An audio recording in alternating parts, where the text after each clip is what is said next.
Hi guys! Nagbabalik na naman ang inyong vlogger's friend Petrolia. For today's video ay ito. Ito na yung aming bed. Nakabili na kami ng box frame. Tapos yung foam namin na nabili nga namin nung nag-Costco. Then, ano ba sabihin ko?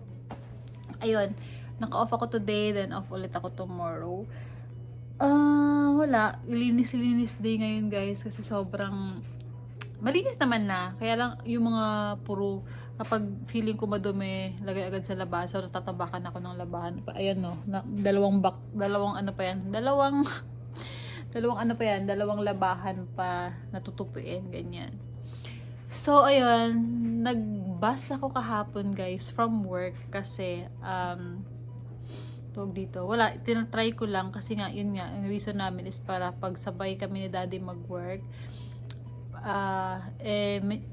PM pa yung labas niya, ako 4:30, minsan 5, ganyan. So mauuna talaga akong umuwi. So kaysa mag-spend ako ng pang-lift ko. Usually hindi naman madalas kami magsabay ni daddy, bihira kami nagsasabay. So yun nga, pag pag magsasabay kami, ayun, yung isa sa mga choice namin, it's either magbasa ko or mag-lift. So ayun, kahapon, since summer ngayon guys, medyo mainit-init naman na, hindi naman naulan, hindi nag-snow, sakto lang. Minsan umaambon, ganyan. So, ayun, tinry ko lang kahapon mag-bus. And, ayun, na-enjoy ko naman. So, ito yung vlog ko kahapon.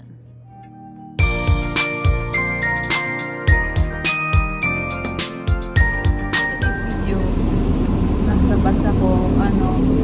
bus ako, guys. First time ko mag-bus dito sa Durham. Malapit na mukha ko kasi nakakahiya. Charot, hindi. So, ayun na, first time ko magbabas ngayon. And, medyo scary bells ang lola. Scared ako. Pero kasi itong bus, diretso na siya dun sa community namin from work. So, tingnan natin kung gaano katagal and kung anong ganap. So, matraffic. Ewan ko bakit matraffic. Tapos guys, kanina, may binaba lang siya dun, no? Hindi pwede ka mag-wheelchair kasi dyan. Tapos, dito lang nasa harap kanina yung naka-wheelchair. Tapos binaba ng driver yan. Ayun, nakababa na yung naka-wheelchair. Ang galing. Ito yung itsura ng loob. Hindi ko na ma-videohan yung nasa likod kasi puro nandun sila nakaupo guys. Baka mabengga ako ng mga tao. Tapos hindi lahat ng bus stop dito may sumasakay, bumababa. So medyo mabilis siya guys. Kasi talagang hindi siksikan, ganyan. Tapos free pa yung bus dito, nakakatuwa. Tapos ang social pa ng mga bus dito guys, meron silang USB na pwede ka mag-charge. Nakita ko lang kasi yung kaharap ko dyan kanina, nag-charge siya dyan. Ayan o. Taray! Ito yung likod kasi wala ng tao doon. So ayan, pwede na ako mag-video. Tapos merong line dyan na yellow. Yun yung hilahin mo para pwede kang gusto mong bumaba. Ayan. Kala ko kanina yung yellow na yan yung pipindutin, yun pala hinihila lang yung ano doon. Yung parang lubid yun. Tapos tingnan nyo, walang katao-tao. Tapos may video surveillance lang, ewan ko lang. Tapos yung nasa harap ko, Mexican, saka isang Pilipino. Well, tatlo lang kami ngayon nakasakay dito sa loob ng bus. Guys, ako na lang mag-isang natira dito sa bus. Kasi uwi na silang tatlo. Ako na lang mag-isa. Ako kasi yung pinakalas, ako yung nasa pinakalas na bus station. So, ayun nga guys, nagbus ako. Ayan, lakad-lakad kasi sa loob na ako ng community, ganyan. Sana lang talaga tama itong mga pinagkagawa ko sa buhay ko. So, ayun, lakad-lakad, walking, kunyari. From work, maglalakad ka pa. Pero nasa loob na ako ng community, kaya feeling ko safe naman na ako. So, yun, experience ko sa bus, guys. First time ko mag-bus dito sa US.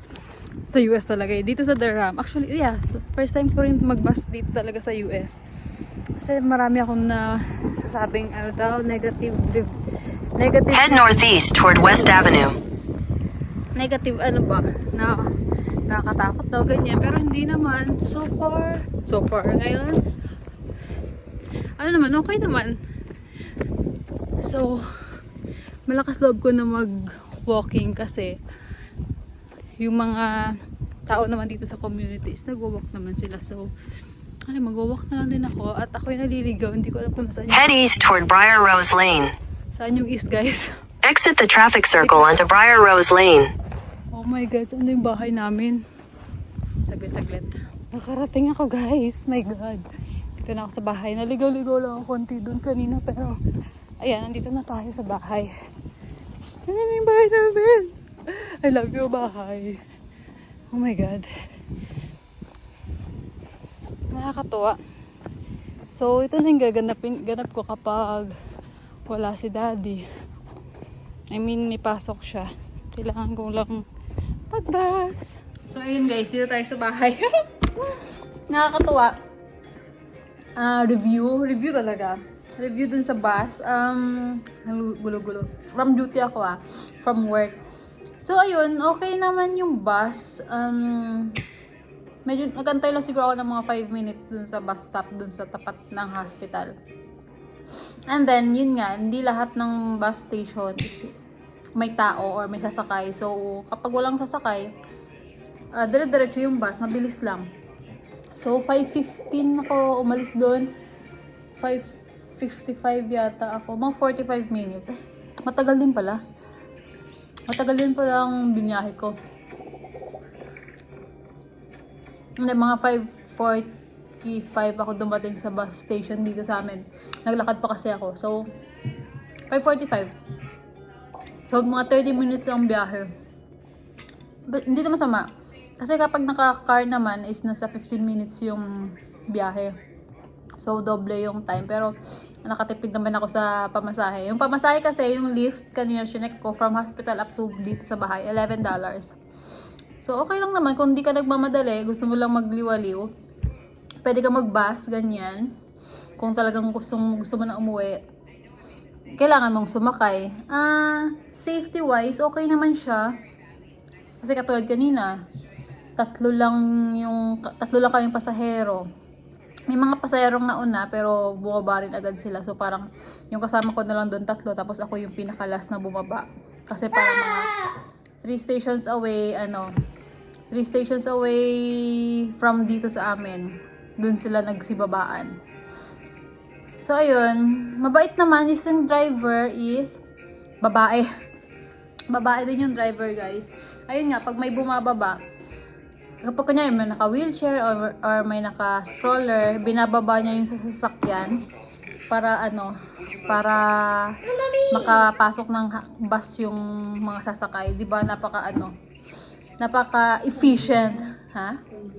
Yeah, efficient, convenient, lahat ng niya. Ang galing, nakakatuwa, nag-enjoy So, every 30 minutes daw yung bus doon sa bus stop sa tapat ng hospital. Pero parang feeling ko hindi naman every 30 minutes. Parang sunod-sunod nga yung dating ng mga bus. Depende siguro sa traffic tsaka sa dami ng tao. Tsaka hindi siya gano'n naman ka-traffic unlike naman sa atin, sa Pinas na talagang ma-traffic. Dito naman yung traffic is slight lang, parang ganyan. So, ayun guys. Na-enjoy ko naman ang aking bus experience. So, baka sa mga susunod, magbabas ulit ako.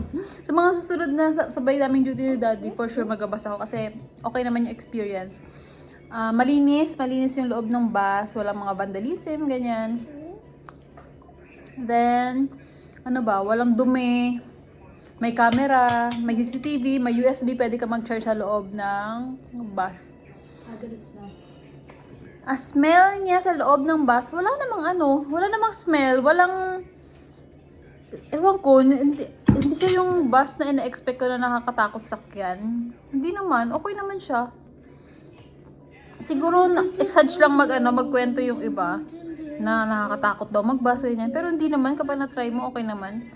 May mga doon na parang, mga siga. Pero hindi ka naman nila, nasa likod naman sila. Doon ako kasi sumakay sa tabi sa likod lang ng driver. So, wala naman silang pakialam. Hindi ka naman nila papansinin.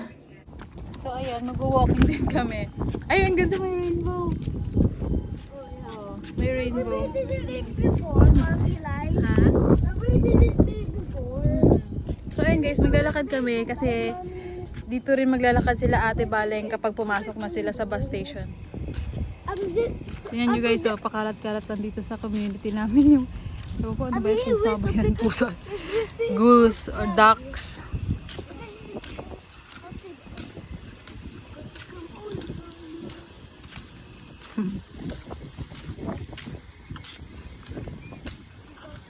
Tapos itong mga to, hinahabol nila yung mga ducks. Hi ate! What a beautiful day it is! Yeah. May rainbow dyan kanina, nawala na. Oh, go! Go run after the ducks, ping ping. But Yeah, it's not there anymore. What? just run after them, please.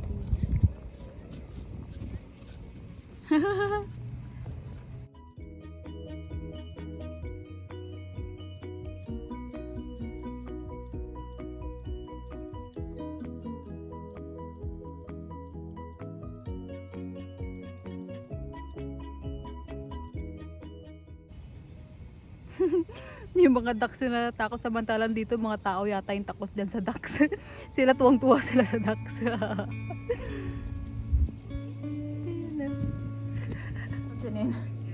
So yun guys, ito na tapusin ang vlog na to dahil mag-merienda ako, nagutom ako sa 5 minutes walk ko.